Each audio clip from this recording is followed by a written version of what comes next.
Hi everyone, and thanks for joining today's webinar to update on the fuel and fertiliser situation affecting all farms across Australia at the moment. I'm John Gladigo. I'm the Chair of Grain Producers South Australia, and this is certainly a very nervous time for all grain producers right across the nation as we head into seeding and are feeling the pressure of the availability and the pricing of two of our key inputs into our cropping programs.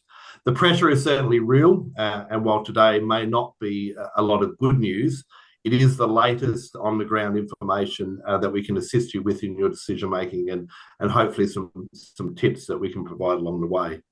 Today we're going to be hearing from Stephen Annells from Fertilizer Australia, Andrew Whitelaw from Episode3, and also Zach Weil from Growers Ltd. We've also got Brendan from GPSA in the background, who's managing things behind the scenes and ensuring that everything runs smoothly. We are recording today's session, and we'll have share a follow-up email with some resources as well as a link to this video. So we're going to have a Q&A session at the end. So please drop your questions as we go along into the chat. And Brendan will collate those, and then he will ask those questions or ask some of those questions at the end. So if you can drop those into the chat as we go, that would be great. So we'll get straight into it. Our first presenter is Stephen Annells, the CEO of Fertilizer Australia, which is the industry body representing manufacturers, importers, and distributors of fertilizer here in Australia. I imagine it's been a pretty stressful time for you as well, Stephen, but we're certainly keen to hear your thoughts today. So we'll hand straight over to you. Thanks, Steve.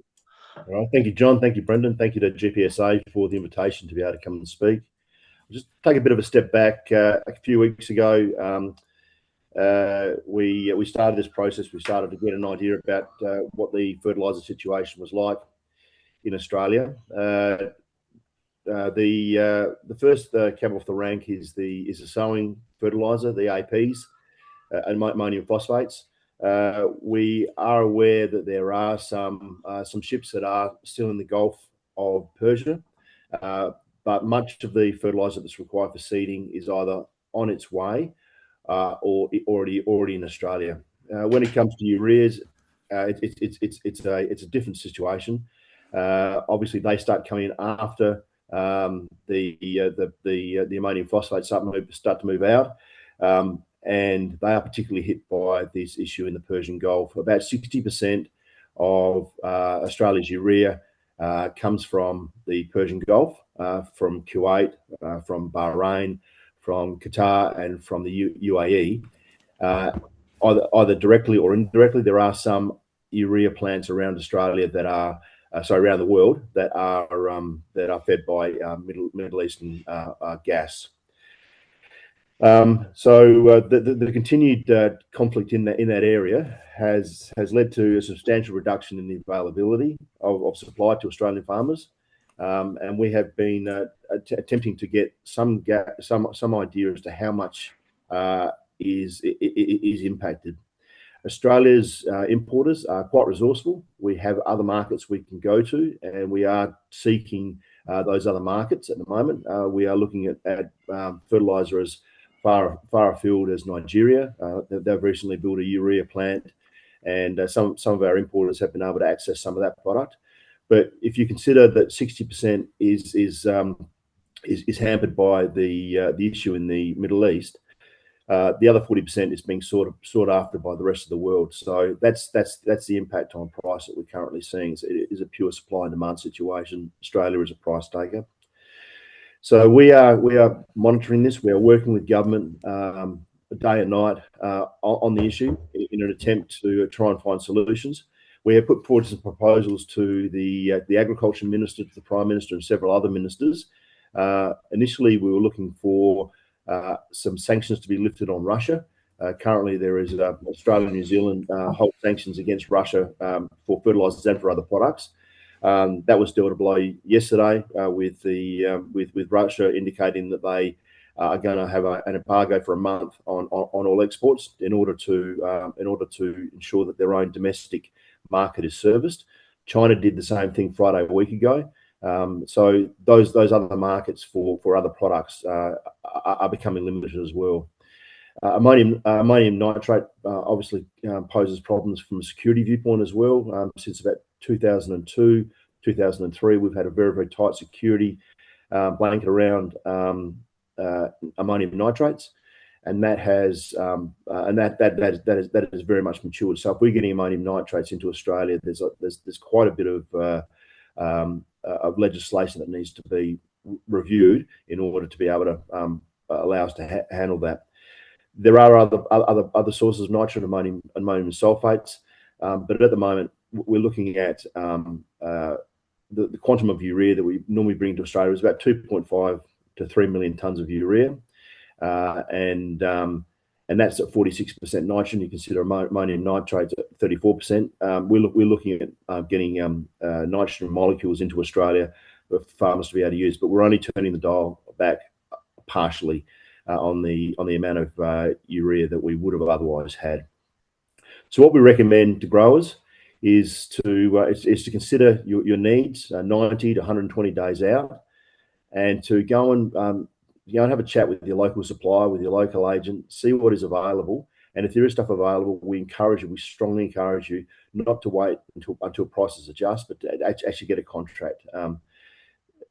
People without contracts are very, very unlikely to get fertilizer. There just won't be the spare fertilizer around. So we do encourage you to go and speak to your supplier and just see what's available. Have that discussion around the availability. I think that's probably the most sagest advice that we can give you at the moment. We're going to continue to work with government to try and find other sources and to try and find some other mechanisms to ensure that that if fertilizer is available, we can get it into Australia, and to ensure that is distributed around Australia. That's about all I've got to say for now. So I'm happy to hand over.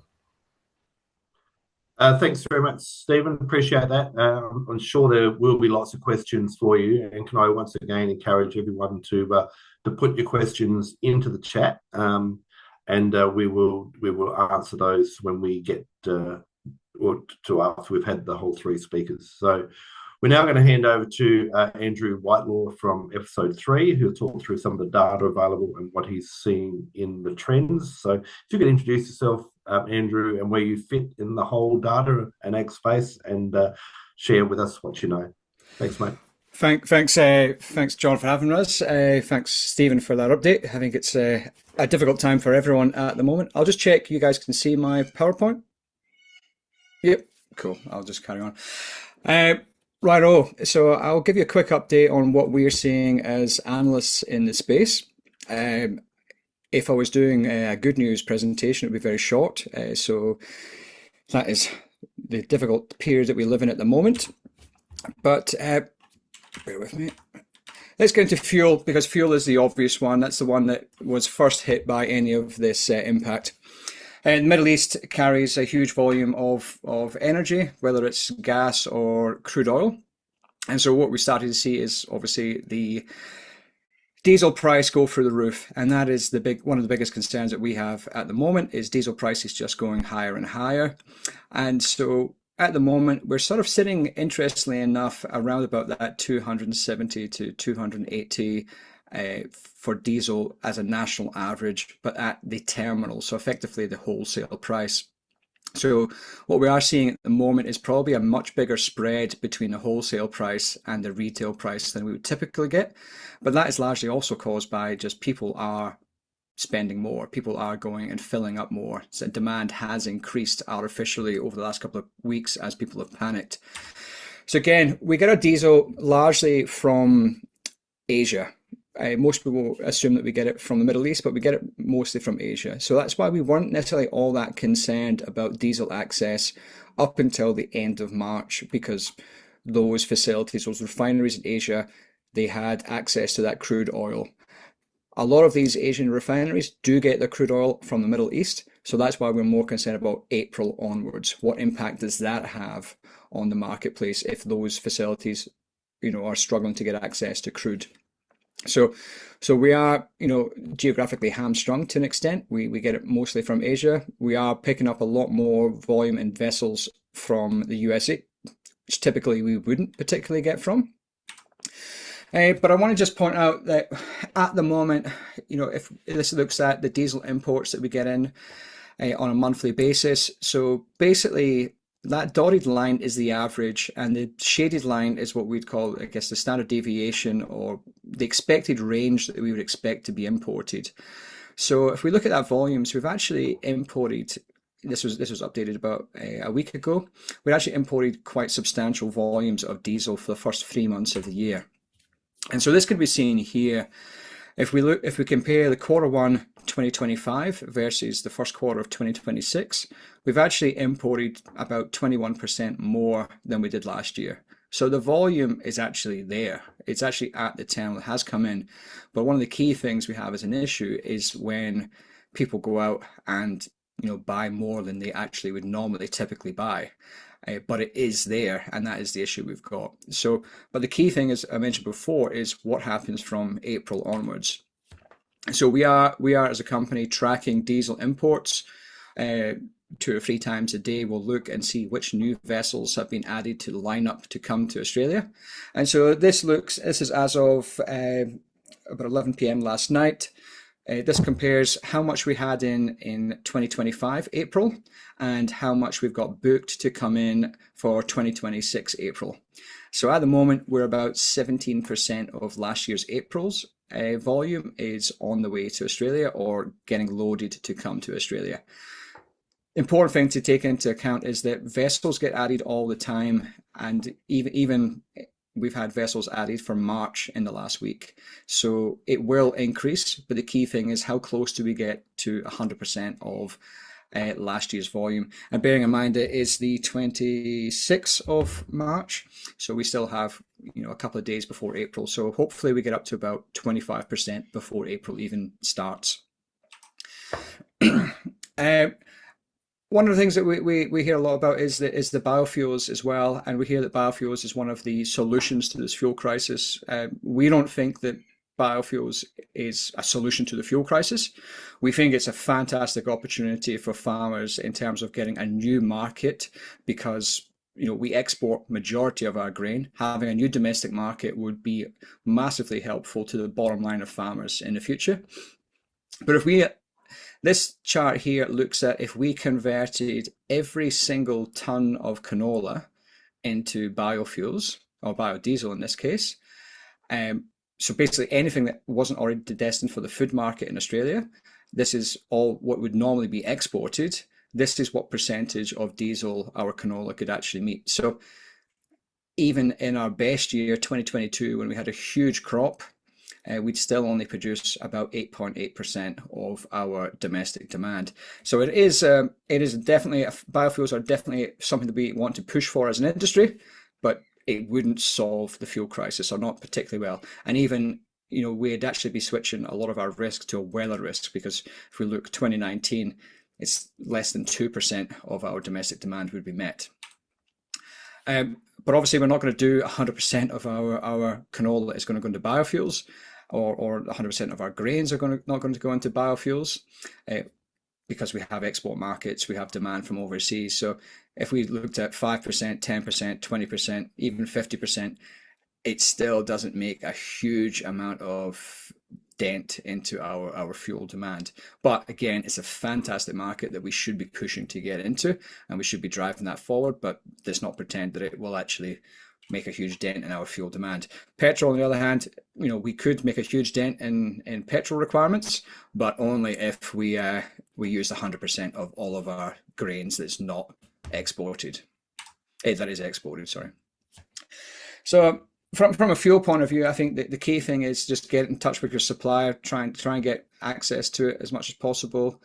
I think we might be looking down the barrel of rations in the next sort of week or two, but we'll just see what happens there. But we're not concerned up until the end of March. April is the key one that we're sort of concerned from, well, April onwards really, and the longer this goes on, the worse. Urea, that's a fantastic update from Stephen. I think it's great that the conversation about fertilizer is actually getting positive. Getting the AN unrestricted would be fantastic. Russian sanctions, obviously, we lost Russia anyway. They've lost a lot of exports. And overnight, Algeria has restricted gas to their 2 urea plants, which has meant that they're falling to 50% reduction. So we're getting these hammered by all these things all the time. But now I'll just talk a little bit about urea. Again, as Stephen was saying, 60% of our urea, 60 to 70% of our urea comes from the Middle East. A lot of that is restricted, not all of it, but majority of it is facing a restriction. Again, this just shows the same thing. But the key thing we look at is like, what is the sort of theoretical volume that we've got coming into Australia?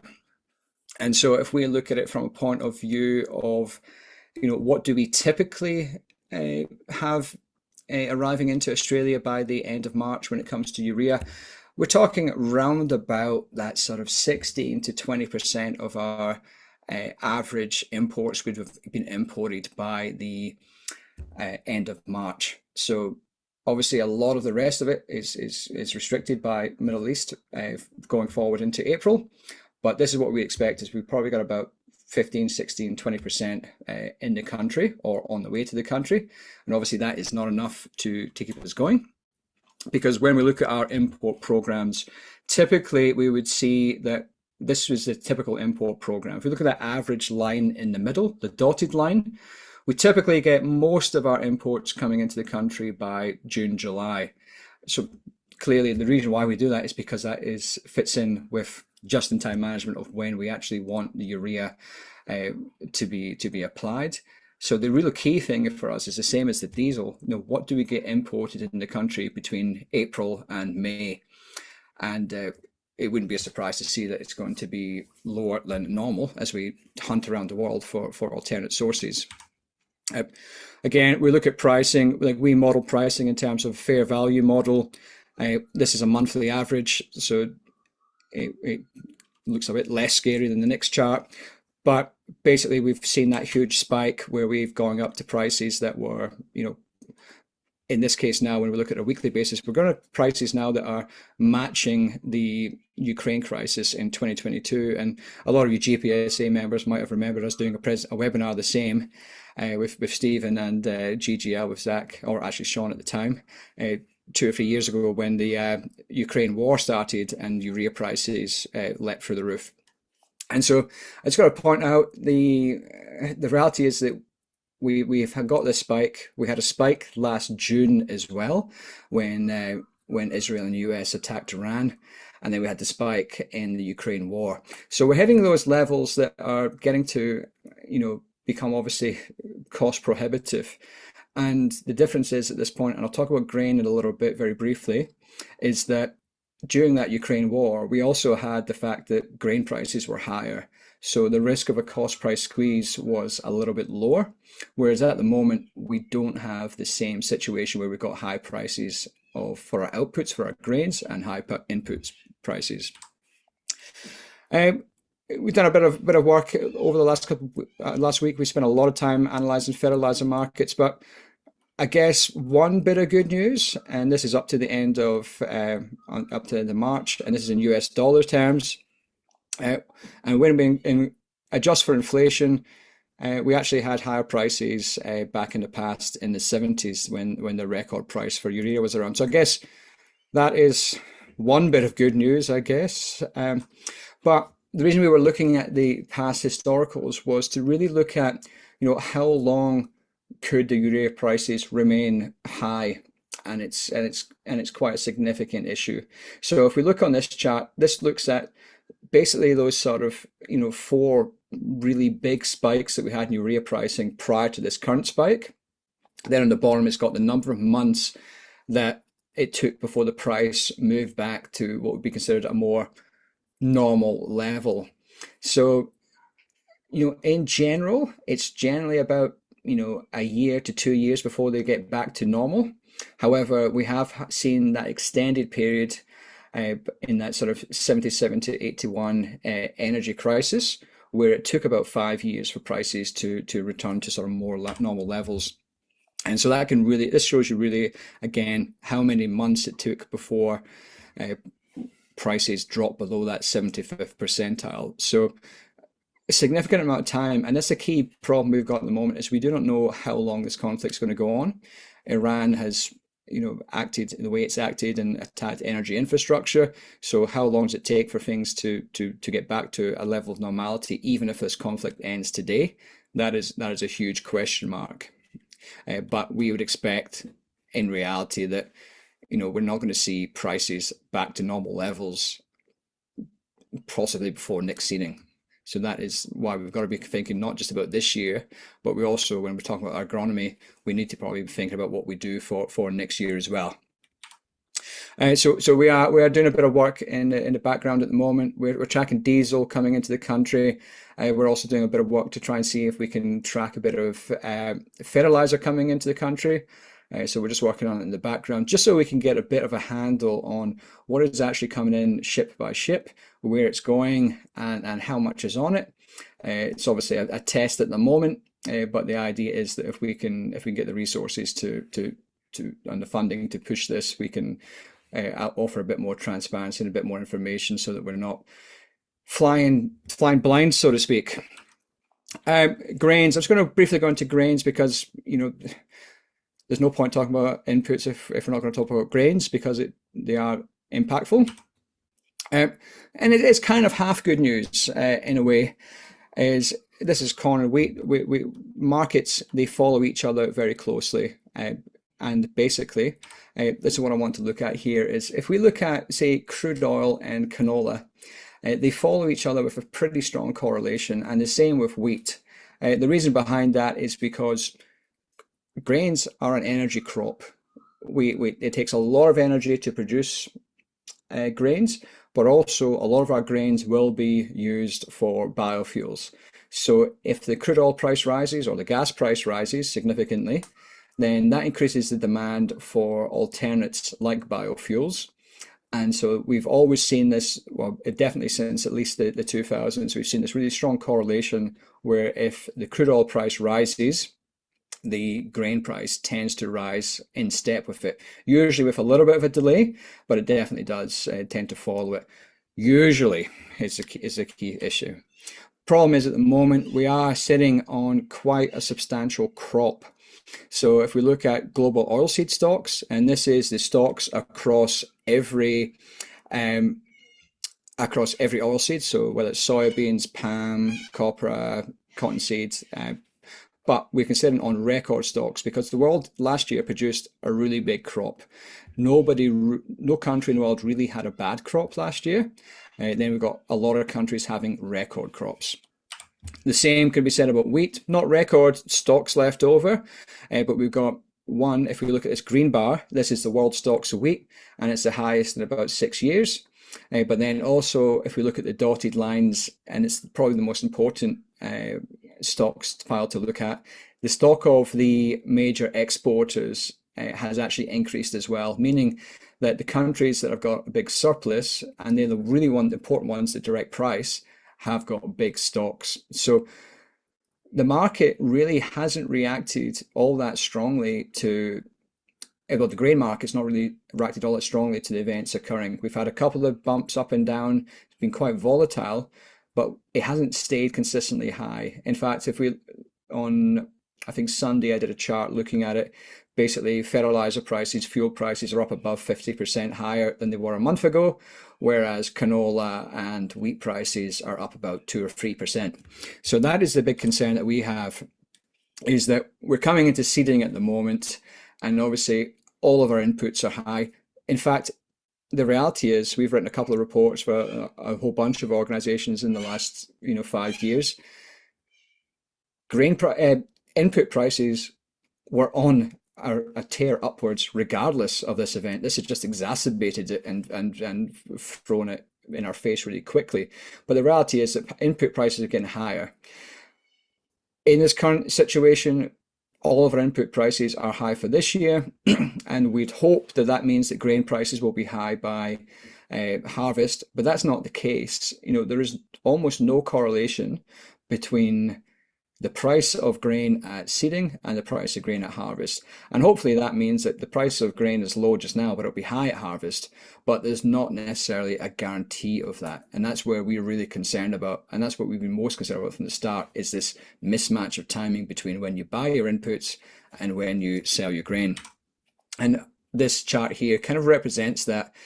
Is if we look at the Ukraine crisis in 2022, it has similar sort of parallels because the fertilizer price increased around about the same time that farmers were actually purchasing urea. And so we can look at this here. We can see that the urea price at seeding and the wheat price at seeding versus the wheat price at harvest and urea price at harvest. So we had these huge input prices for urea at seeding, but then by harvest, the actual grain price had dropped. And that is the concern, is if this conflict ends tomorrow, the risk from the traders in the world, traders will think, well, we've had a big stock from last year, we're not going to chase it up too much. So it's a bit of a take with one hand and give with the other. So it's one thing to be aware of when you're making your plans, is that we don't know what the grain price will be, and it will depend on if the conflict ends now or ends in 6 months. If it ends in 6 months, I'm pretty sure we'll have higher grain pricing. But that's sort of, I've tried to keep it sort of short and sharp, but yep, happy to hand off. And if we've got any questions at the end, happy to take them. Thanks very much, Andrew. Lots of fascinating information there. Not a lot of good news, obviously, but I tried to get a little bit in.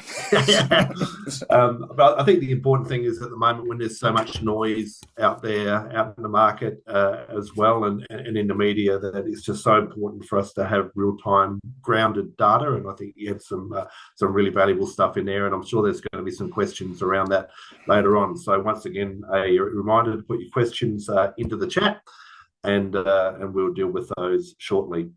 So finally, we're going to move on now to Zach Whale from Growers Ltd. And so we're going to ask Zach to give us a bit more of an overview, I guess, from a national perspective on both Fert and fuel, and the discussions that are having at that level, and what can be done, and I guess things for growers to look out to and put in place. Thanks, Zach. Perfect. Thanks very much, John, and thanks, Stephen and Andrew. That's really, really good information. I guess a couple of things just to set the scene. There's a lot of misinformation out there. There's huge concern. Everybody's really worried, and everyone's getting information from different places, or getting information from government, which is either infuriating you or I guess creating a sense that no one's taking the issue seriously enough. From a grain grower's perspective, so our sort of, one of our main reasons to exist is to ensure that the operating environment, enables you to be profitable and sustainable. We're an advocacy organisation, so we're constantly looking at the federal regulatory and legislative environment and try to make sure that lines up to growers' needs. And as John said, naturally, we do that on a national scale, and we work with partners like GPSA and other organisations at a state level, but we try to avoid that state stuff because other very well-equipped organisations are already doing it. As a result, we're in meetings with ministers, Commonwealth agencies, and a whole lot of stakeholders constantly. I am confident, despite what you hear in the media or what you see on the ground, government knows how critical both fuel and fertiliser is for Australian agriculture. And I think they understand that if some of these supply issues can't be dealt with, there are real ramifications. I don't think it's any different to some of these horrendous climatic events where, the impacts are real, and we have to make sure governments understand it. So Grain Growers has been getting information from our members nationally, and we're feeding that through to the Commonwealth, the relevant Commonwealth agencies, so that they can get a sense of what our growers are experiencing on the ground. And state farming organisations and state governments have also stood up similar task force and are getting information direct from state partners. So there is a lot of information from the ground coming through to government, and then government works through that to help paint a picture of where, fuel needs to go, for instance. I think Andrew painted a really neat picture about fuel. We saw people bring their inventories forward. Some people call it panic buying. I think it sort of just makes sense that if you think prices are going to skyrocket or there's going to be scarcity, that you buy what you can as early as you can. It changed purchasing by about 400% in some regions. And as a result, fuel hasn't got to where it would ordinarily go to, and you will have heard lots of people talk about issues on the spot market. So if you've got contractors with big fuel importers, you're okay, but if you buy on the spot market from an independent, you might struggle. Now that says something about where our fuel sits. Our fuel sits in big terminals on the coast. It doesn't, big volume, it doesn't sit in regional areas. So I think sort of with a longer term view, I think we've got a better look at where our fuel stocks sit and better look at how fuel flows through those supply chains, so that if you have situations like this, you don't have all of the fuel in metro areas, and there's actually a problematic way to disperse it to areas where it needs to go. So we've had a fuel security policy on our books for a long time.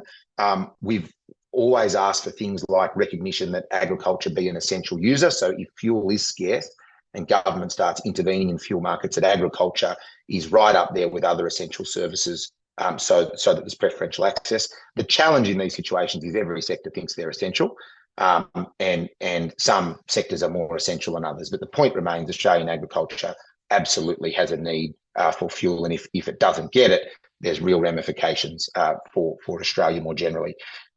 Strategic reserves, we've asked for them to be distributed more evenly across Australia, not just at the coast. We've seen refining capability in Australia go from, I think over the last 2 decades, we've gone from 8 refineries to 2, and I think it's a 91% reliance on imports. So they're ugly numbers, and you'll have seen lots of commentary saying that we're a bit of an outlier internationally as to how much we rely on fuel imports. So those sorts of things are problematic if you think spikes and shortages and geopolitical disruptions are going to be more common over time. And finally, and Andrew touched on it, and I think he makes valid points, but we've long been asking for an increased focus on domestic low-carbon liquid fuel industries, i.e. biofuels. Sustainable aviation fuels is the real short-term opportunity, but that has 3 benefits. It has a regional job component.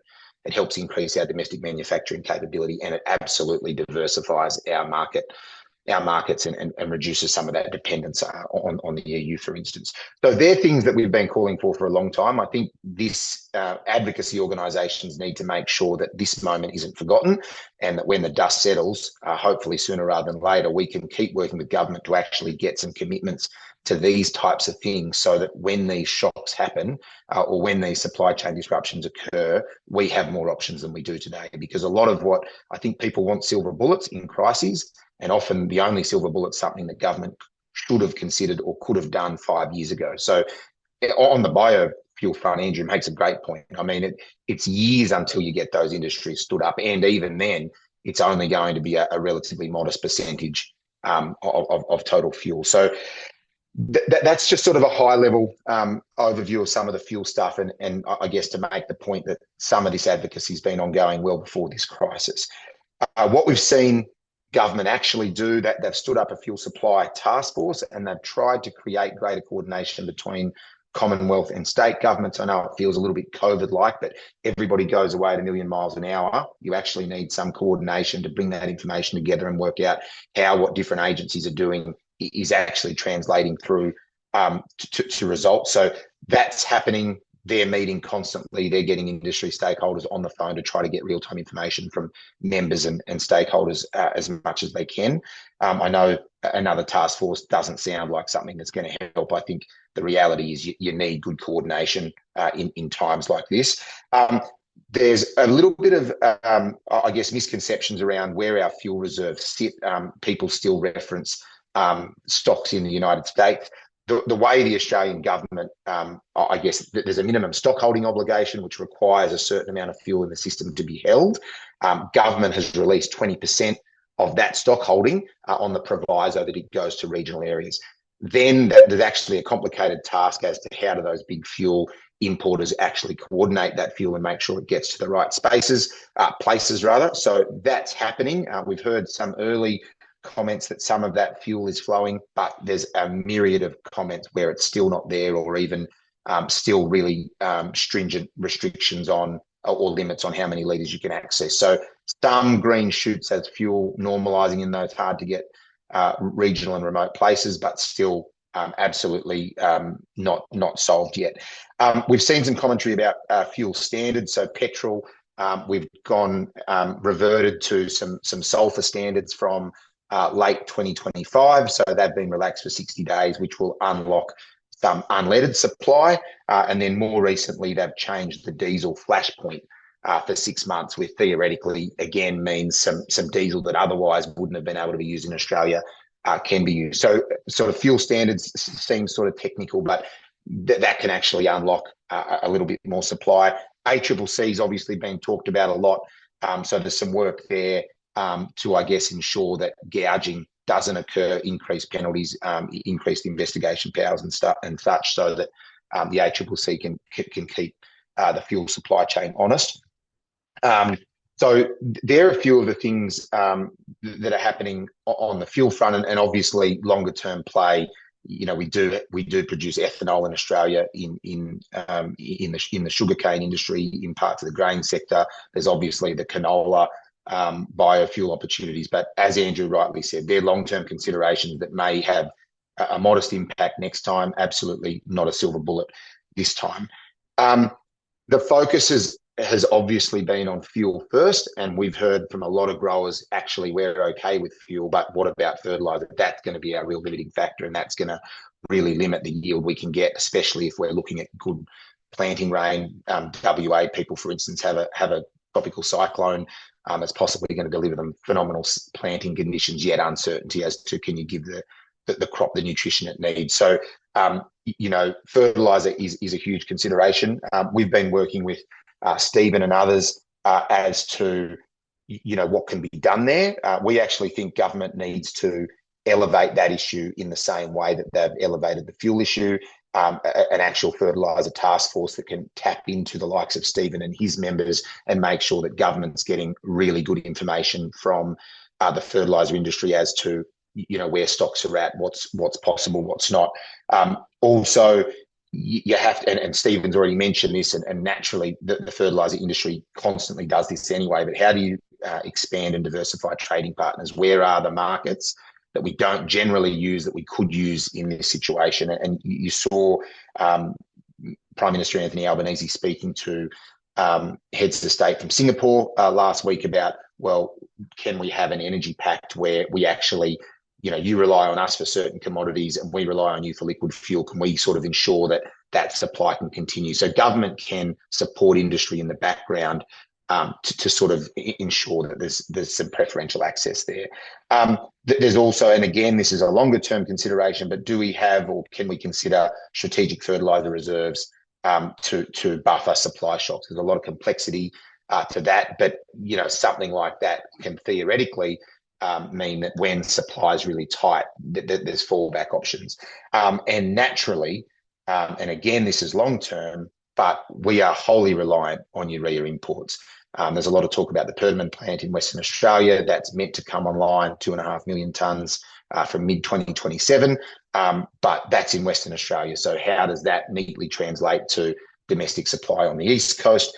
We actually need to accelerate and explore more options for domestic fertiliser production. And I think to do that, you have to discuss gas, and you have to discuss how does Australia actually produce stuff where it's needed in Australia. Now, gas is incredibly complicated, but we have an abundance of it, and most of it flows offshore, and then to access it in Australia is either complicated or incredibly costly, and no doubt a myriad of regulatory barriers when you're trying to build anything in Australia. So, you know, again, in the medium term, we want government to look at those opportunities so that we're not 100% reliant on imports, that we've actually got some domestic fallback capability.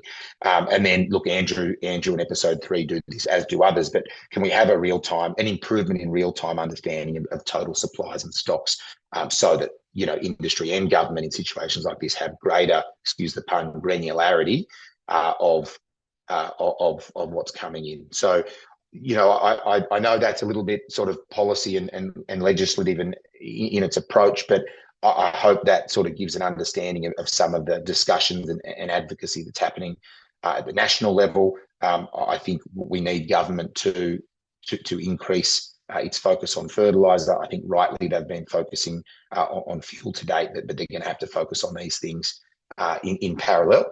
And then I think John made the comment about what can growers do, and I absolutely won't speculate on price and when you should buy. I think Stephen and Andrew have given some clarity on that one, but the GRDC has resources in things like their RiskWise initiative that help provide tools to better make decisions around nitrogen use and how do you actually work through the economics of that. So I would encourage people to have a look at some of the GRDC resources, and then I think there's going to be a research update webinar on that topic very shortly. So I think Brendan will circulate some stuff on that. But I think, I would encourage you to have a look at those levy-funded resources that the GRDC has developed.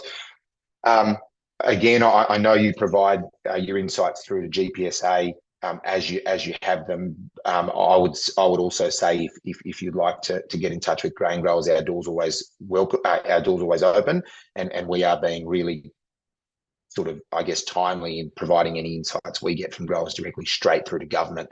And I know GPSA will do that on a state basis as well. So please rest assured that if you provide information through to organisations, we're pushing that through to make sure decision makers have a good picture of the state of play on the ground. Thanks, John. I'll leave it there and throw back to you. Thanks for that, Zach. Appreciate that. And there's lots to think about there. We're going to move now into the Q&A session. So I'm going to flick back to Brendan to do that. And while he's just getting himself organised, I guess I'll just start by asking just one question for a start, probably mainly to Zach and to Andrew around fuel. I guess what we're hearing from growers mainly, I guess the big concerns mainly is that we keep hearing from the federal government that there's no issue with supply, and yet we've still got lots of growers who haven't received diesel that they ordered months ago, even, but we're told there's no issue with supply. But then over the last few days, we've even seen the rhetoric change a little bit, and Zach mentioned the discussions with Singapore, and also we see the Prime Minister picked up the phone to Japan as well. So behind closed doors, is the government worried about fuel, even though there's this rhetoric that it's all okay?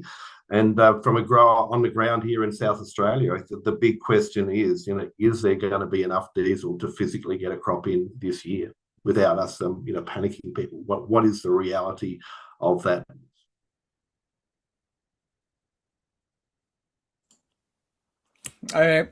I can go ahead with it. I can't talk about the government side of things. Zach's probably more include up with what the government's saying. I think at the start of this, I think we can call it a crisis. At the start of this crisis, no one knew how long it was going to last. The last one in Iran last June lasted 2 weeks, or not even 2 weeks. It lasted 4 days. Sorry. Then this one looked like it was going to last a week. Then it lasted 2 weeks, 3 weeks. Now we're into a fourth week of this. So yes, I think the government's view on it has changed. I think there's probably enough fuel to last until the end of April and to get what we require. I think one of the issues we have from a regional point of view is the long supply chains. So you've got, it's using an example, you're in Pinaroo, you're sort of 4 hours in a truck from Adelaide. At that point, if people are going out, and I'm not talking about farmers, I'm talking about town folk and just normal people buying that extra couple of, loads of fuel, that tank gets emptied and then they've got to refill it from the terminal. That takes a long time to do, and we've had demand increase. With some wholesalers we've been talking to saying demand has increased by six times. So yes, it is in the terminal, but it doesn't take long to fill, a petrol station at Adelaide Airport because it's not that far away from the terminal. But going out to Pinaroo or going out to Port Lincoln obviously has a supply chain that is, just longer, and it takes longer to refill. And like I've seen it around the country, as soon as they fill up a petrol station, it is emptied. But I think there is definitely a mismatch where we're seeing that a lot of those independent distributors are struggling to get access to the fuel that they need to supply farmers. And I think we need to sort of get that fixed. I'm pretty sure Zach and grain growers have been talking to the government about, making sure that access is available for our producers over the next couple of weeks. And I guess the thing is, time is ticking down. We're 26th of March just now. Seeding, you guys will know better than me, but seeding's going to start in the next 3-4 weeks. We don't want to be, sitting there with empty tanks at that point. So that's why people are looking to get it from anywhere they can. I think that's really well explained, Andrew. I think if you think about use not changing, so therefore the amount of diesel we're actually using isn't changing, but the short-term demand has changed. We've brought forward the inventories. Now, unlike toilet paper in your spare bedroom, you can't buy any more fuel than your storages can hold. So I think early on there was an assumption that everybody's bought the maximum amount they can earlier than they usually would, and until they draw down those stocks, they can't buy any more. And then the supply chain backfills and normalizes over time, contingent on the fact that crude can keep getting to refiners and refiners can keep loading vessels and sending them where they need to go. So I think in the short term, you look at where our fuel comes from and you look at the amount of fuel that those countries have on hand, and that's all normal. And then you look at how much is on the water and how much is in Australia, and you speak to the big fuel importers, and they all say we are not experiencing a lack of vessels, and we're not experiencing ships being cancelled. We're getting the fuel we need. So I think my earlier comment about those regional distribution bits, and Andrew just made a really good point. It's a long supply chain to get fuel, from crude from the Middle East, fuel from Singapore, and then ultimately diesel to a farmer. So it's taken a long time to backfill. But if people haven't drawn down fuel yet, their April purchases are going to be way down on their March purchases, and things theoretically will normalise. Andrew made the point about how long the conflict goes for. That's the critical thing, because if energy infrastructure in the Middle East is, as we know now, is damaged, and if actual crude can't get out and then the refiners can't backfill their supplies, then all of a sudden everything starts to slow down. And that's the same as what Stephen's members would be finding with fertiliser. It's if a cargo's on the water and it's stuck in the strait, you need the strait to open. But if we're talking about empty vessels that can no longer get loaded because infrastructure's not there anymore, then that's a sort of different issue. So I think government has changed its tune. I think at the start they wanted to ensure people remain calm, and they didn't want to incentivise more people to go and purchase more and exacerbate the problem. I think the conflict hasn't settled. I think governments realise that this is a bigger challenge, and they know that people are really worried, and so their rhetoric's changed. But there are still comments from the big importers that there are still vessels scheduled. There is still fuel coming. So in the short term, things should smooth out. But then it's the longer term consideration, because we don't actually know how quickly the next batch can come through. Sorry, Andrew. So I was going to add two things as well to what you're saying. I agree completely with what you're saying, Zach. But two other things are occurring as well at the same time. And I'm not talking about farmers, but I'm talking about the normal civilians. Is demand destruction is occurring now, like at prices of $3 a litre plus. We're coming out for Easter, a heavy demand period traditionally for Australia. I'm just using, this is quite anecdotal, but I'm pretty sure it's repeated around the country. If you go to a place like Bateman's Bay, which is 2.5 hours drive away from Canberra, it's dead, because people don't want to spend $300, $400 to drive to Bateman's Bay and back and forward, and so people are reviewing the fuel spending on journeys that are not required. But secondly, another thing to think about as well, and it might not feel that way at times, but we are an extremely wealthy country. Australia is one of the richest countries in the world.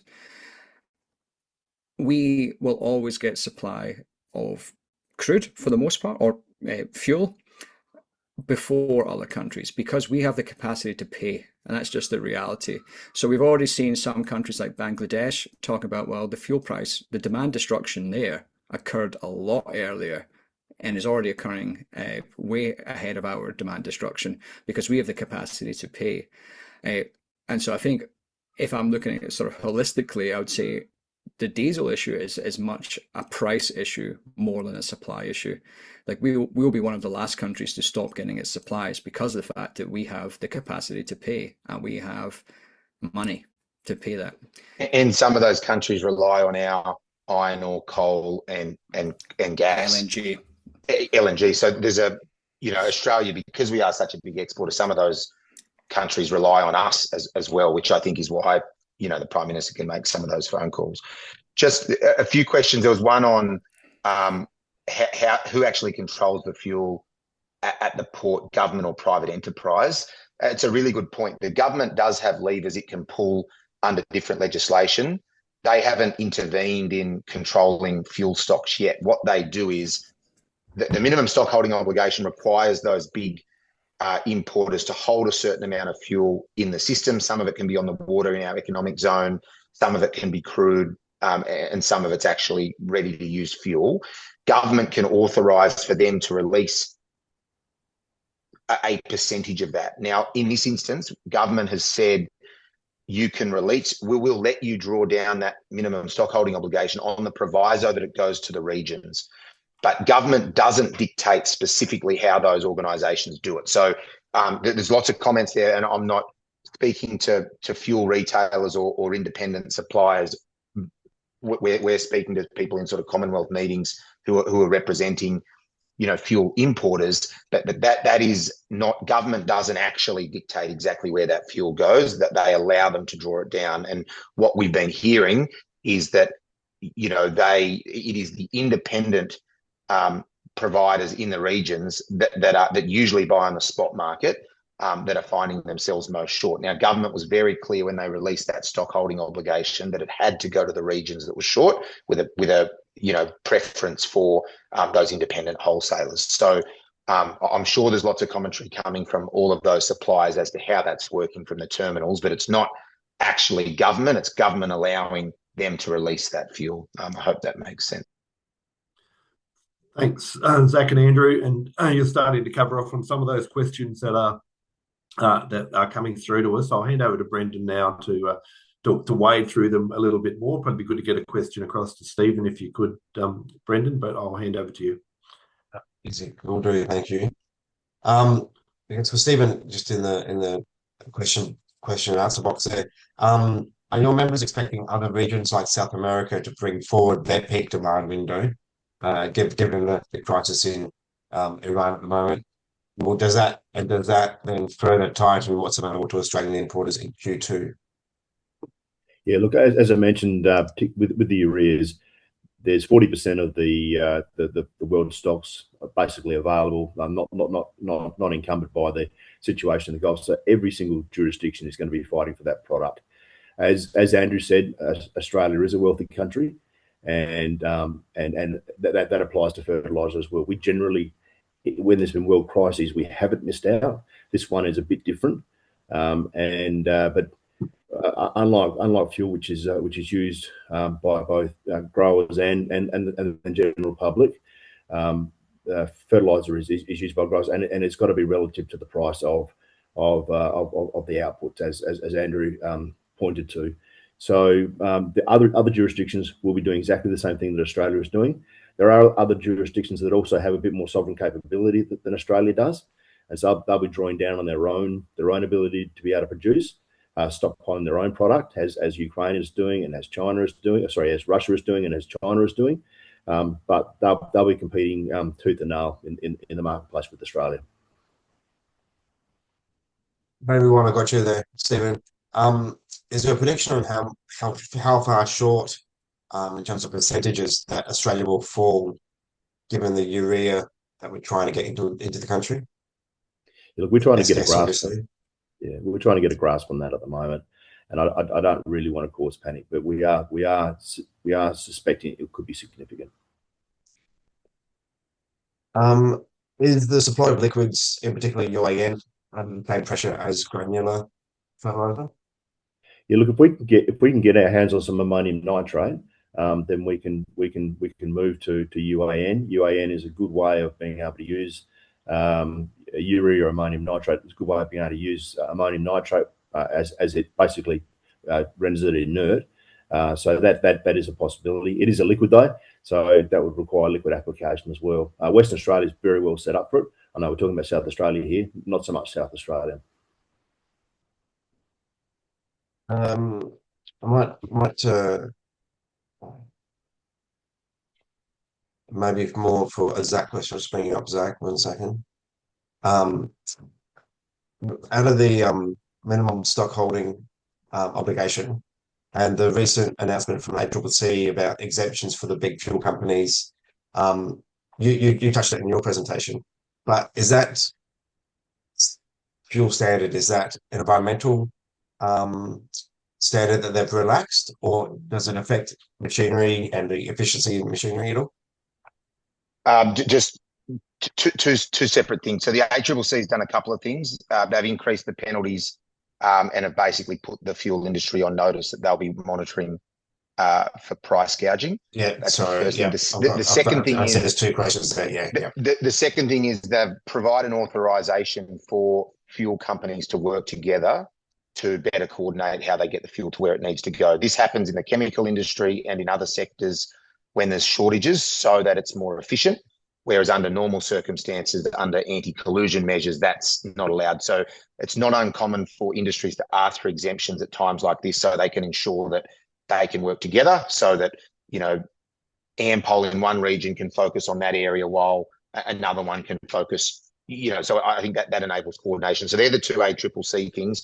We are not technical experts on the fuel standards at all. The sulfur one for unleaded goes back to a standard that was only changed in December 2025.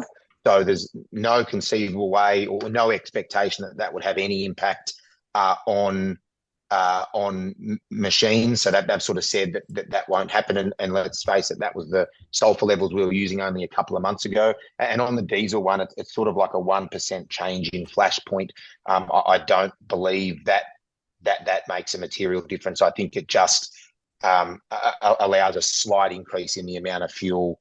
Otherwise, you sometimes have to export those fuels because they don't meet a very technical requirement.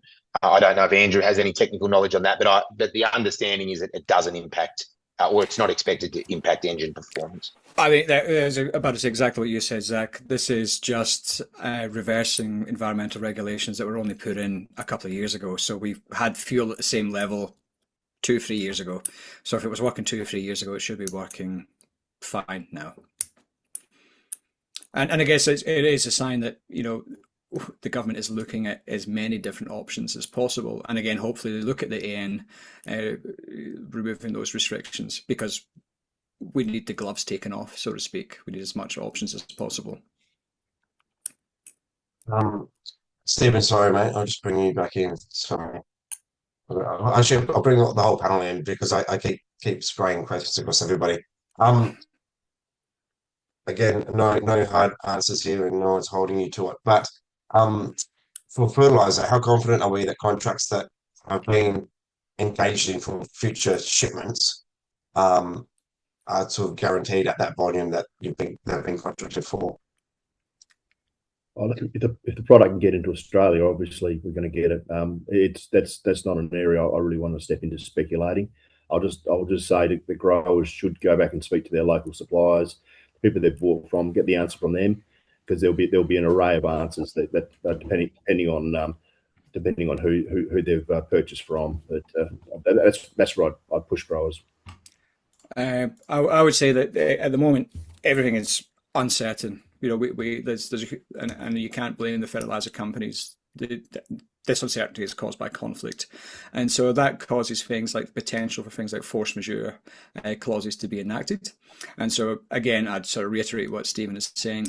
If you do get a force majeure clause, talk to your supplier, get all the information you can from your supplier, and get details about how they've tried to find alternate sources, etc. But know your rights, know your contract, and but I think it is going to be a difficult season this year in terms of getting supply, because again, Stephen said in his presentation at the start, yep, there's plenty of urea in other parts of the world that we can access, but the reality is everyone else is chasing exactly the same volume that we're chasing. We're not, you know, Robinson Crusoe out in Australia. The rest of the world's going to be doing its spring planting and stuff soon as well.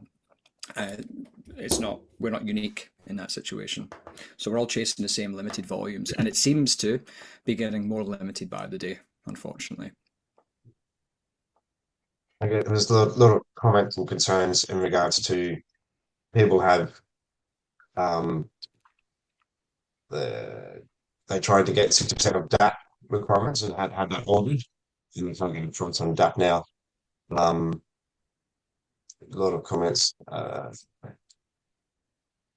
just go back to my other list of questions here, because obviously we're not trying to create panic buying at all, but I think it's the main thread of concern is people are still concerned that they haven't started seeding yet, and they're planning for that, and they're hoping to get through that, I guess, process at stage first. So whilst there is no sense of panic, people are in their preparation, and we spoke about bringing forward people buying of fuel or fertilizer.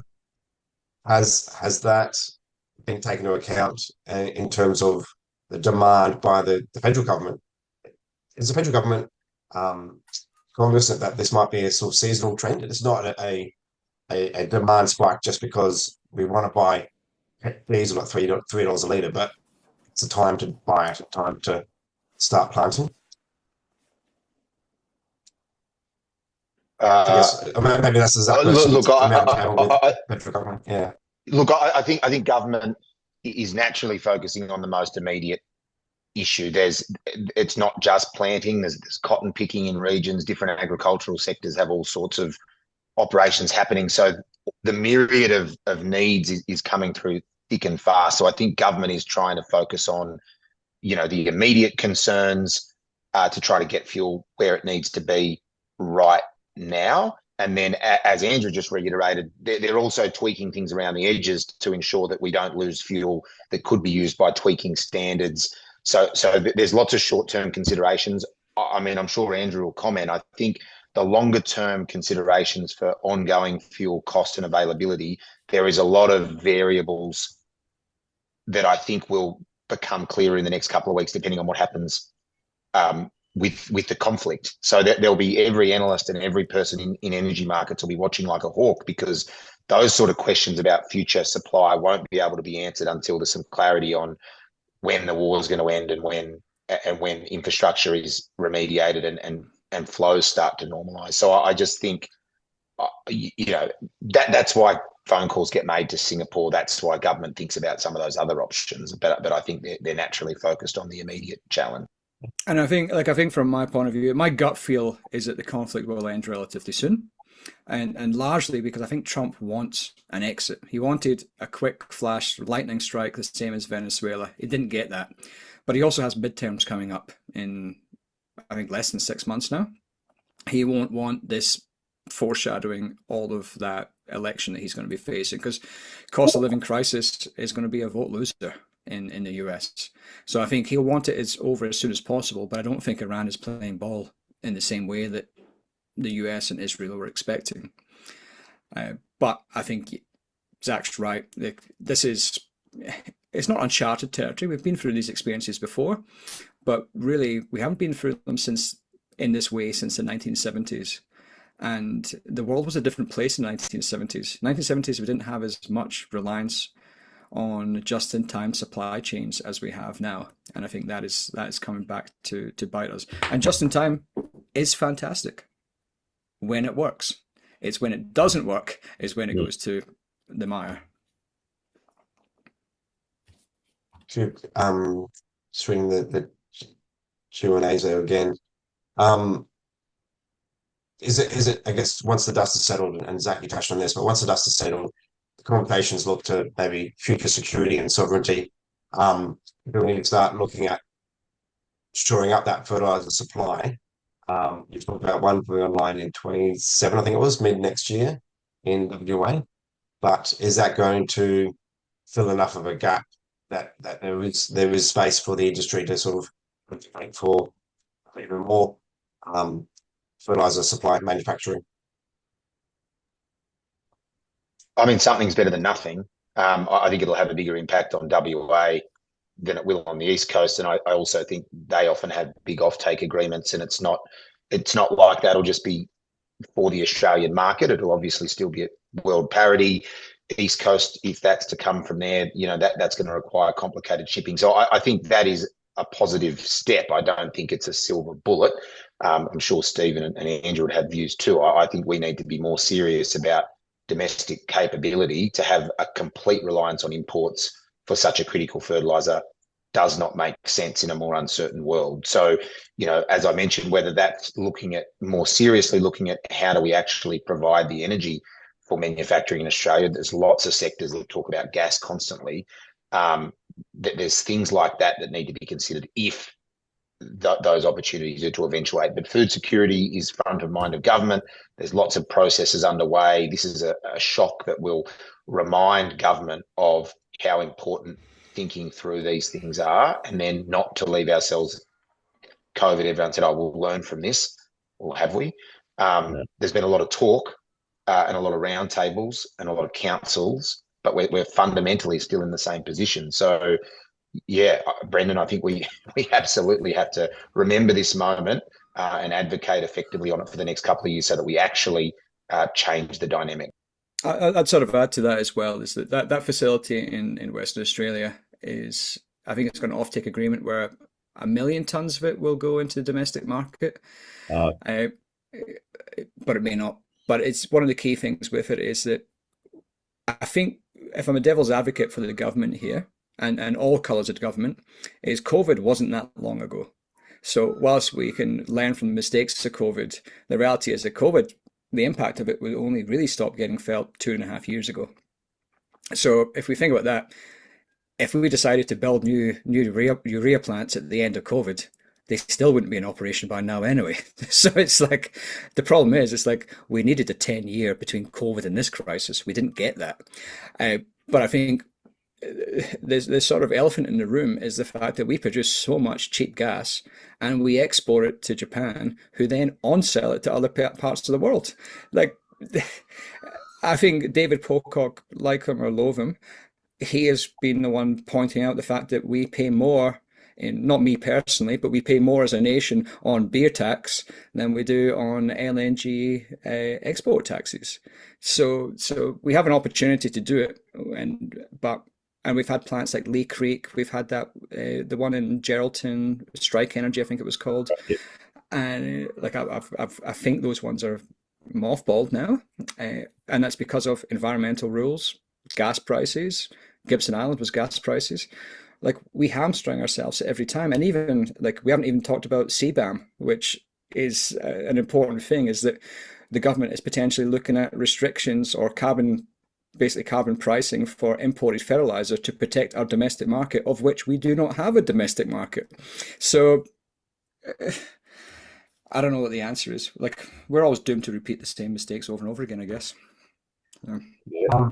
That's a comment in the chat. Sorry, Stephen, before maybe you can answer this, but is there options to look at biological options already in Australia in terms of fertilizer? I'm not across this at all. Yeah.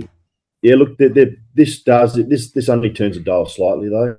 It is a great thing. We're doing a lot of work with biological companies. Biostimulant part of that is highly unregulated. We get a lot of for lack of a better word, snake oil coming into Australia. The biocontrol component of it is heavily regulated through APVMA. So we're looking at ways and means that we can bring a level of control into that biostimulant industry. But those biostimulants are really, really important because they while they don't replace the fertilizers, what they do is they optimize the use of the fertilizer. It makes them stretch a bit further. Some people have set up up to 10% less use of fertilizer. That's yet to be proven, but it does turn the dial somewhat. So this is a solution that we will continue working with those companies on, because we do believe it's good in any year, but particularly in a year like this.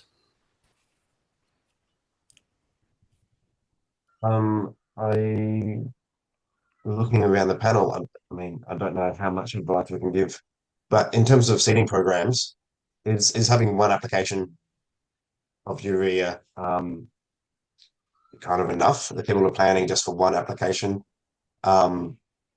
there might be the comment that just anything is better than nothing. But if they can only go one pass, is that going to do the job? It'll result in diminished yields. But if that's all they've got to use it on us. I suppose I've got a question. What are we going to do this season? That's a big question. To get through. Yep. Andrew. Oh, sorry, no, Stephen. If we do manage to get the miraculous horde of urea and comes into Australia, is storage then the next problem? Don't have storage to store it before we're using it. You're just breaking up there a bit, Brendan. Oh, sorry. If we manage to get find the lot city of urea and get it to Australia, is storage the next problem? Can we store enough? Look, if we can do that, and there's confidence in the APs all move out of the sheds, then this will be the year the natural flow of fertiliser in any given year. So yeah, storage shouldn't be an issue. Brendan, I might just jump in there if that's all right. Yeah, sure. I think we probably should wrap this up now, since we've been going for a bit over an hour. There's certainly lots more questions, I think, in the chat, and lots more we could ask. But I think we've had a really good discussion today, and it's going to be an ongoing discussion, obviously, over the next few weeks, months, and even longer. But I think we'll just finish by just quickly running around the panel, and I'll just ask you to give us just one really quick takeaway message that you want to leave us with. And if possible, something positive to leave us with as well. That might be harder. It might have to be related to footy, maybe, or ice hockey, Andrew, even. So we'll run around. Maybe, I don't know who wants to go first. Can we go to you first, Stephen? Is that all right? Yeah, nice. Look, I think the positive is, Andrew and Zach touched on it, is what do we do next? If this does dissipate quickly, what do we do next? What do we learn from this? And we've been pushing, even before this, around domestic and sovereign capability. In fact, I spoke at a VFF conference just 2 or 3 days before this all broke out, talking exactly about this situation. We need to be looking at sovereign capability. We have, as Andy pointed out, we have one of the highest deposits of natural gas in Australia, the second largest deposit of phosphates in Australia. We need to be looking seriously about how do we build our own sovereign capability. How do we and from a broader picture, how do we make manufacturing happen in Australia without government subsidies? There's a whole lot of fundamentals there that are stopping that. Andrew touched on some of those, but it's industrial relations, it's environmental laws, it's gas prices, it's energy prices. It's all stacked against manufacturing, and then you throw into that the safeguard mechanisms. It just drives manufacturing offshore, and transport prices within Australia, our port capacity. These are the sort of things that the government needs to be looking at. We need a government that's going to be a nation builder, not an importer. Thanks, Steve. Andrew? Look. My key takeaway from this whole situation is probably slightly different. Is I'm talking about fuel and fertilizer. Is we're in an age of misinformation. Like nowadays, there's everyone and their auntie is talking about fertilizer as if they're experts and if they're knowledgeable about it. I think there's definitely a need for more information. I think Mark Schilling asked a question about it. Is we've been doing a lot of work across fertilizer in terms of pricing, stock levels, imports for years. And I alluded to that we want to create a live tracker, but we just need a little bit of funding, like a couple of grand, and that would get off the line and we'd have that forever. But I think the more information we can get, the more trusted information, the better. Because at the moment, let's be honest, nobody trusts the government. If the government said to me, there's no fuel available, I'd think, oh, there's plenty of it. So that's the problem we've got just now, is this lack of information. That's why we need groups like GGL, GPA, GPSA, Fertilizers Australia, just providing ourselves at Episode 3, but we're slightly different because we're independent of the industry. providing information that people can actually make a decision from and they can actually trust. And things like this webinar are a fantastic opportunity to provide that. Positive note, you asked for a positive note. I'm about to head on a flight to Scotland in about 45 minutes. So I'll be able to eat my body weight in haggis for the next couple of days. So. Good work. Zach? I don't tell government this, but growers have a phenomenal way of getting through it. We're incredibly nimble when we need to be. We manage so many variables constantly. So I think the positive news is we're well placed to deal with these challenges and keep producing under really trying conditions. Check out the GRDC resources if you want some sort of tools as to how to budget your end and things like that. And I guess finally, look after yourselves. We are speaking to a lot of growers every day, and we understand how uncertainties, can be a real challenge. So, hang in there, because it's an uncertain time. Thanks, John. Okay, well, thanks, Zach, and thanks everyone for joining the webinar today. I'd especially like to thank Stephen Ells, Andrew Whitelaw, and Zach Whale for their very enlightening, in some places disturbing presentations, but I also think there is some, we'd like to think that there is some light at the end of the tunnel, and hopefully it's not just another oncoming train. And we are all hoping that we can manage to get through seeding and initially, at least, with the supplies that are out there of both Fert and fuel. That's, I guess, our immediate need. Thank you also to Brendan from GPSA for doing the behind-the-scenes work and the background support and putting this whole webinar together. This recording will be available on the GPSA YouTube channel shortly, and it will be emailed out also to all of those who were participants today. And rest assured that GPSA will continue to be monitoring the situation closely and ensuring that all growers have the relevant information that we have available to us that we can provide to you in a timely manner, which can hopefully assist you with your decision making going forward. Please reach out to us at any time. That's what we're there for, to be your representative body. So all the best, and thank you once again to all of you for joining us today. Thanks for having us. Thanks, everyone.